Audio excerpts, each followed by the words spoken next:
Hello kids!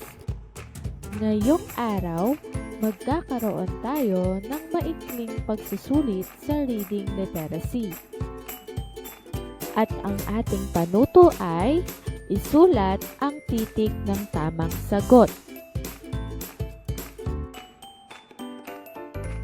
Number 1. Ito ay malaki at mas matibay para makaputol ng makapal na damo. A. Pala, B. Kalaykay, o C. Gunting.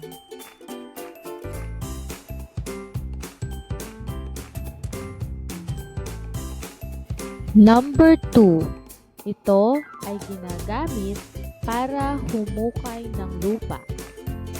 A. Kalaykay, B.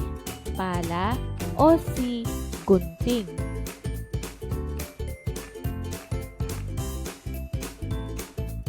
Number 3.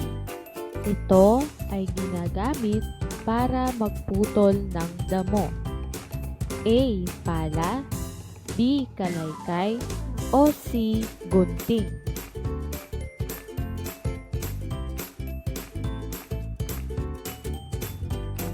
Number 4. Alin sa mga ito ang may ngipin na parang suklay? A. Pala, B. Kalaykay, o C. Gunting.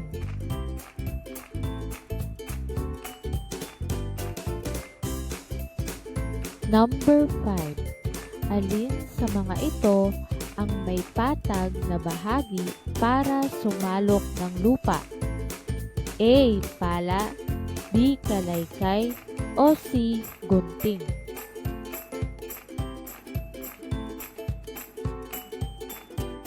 At dyan nagtatapos ang maikling pagsusulit natin sa reading literacy.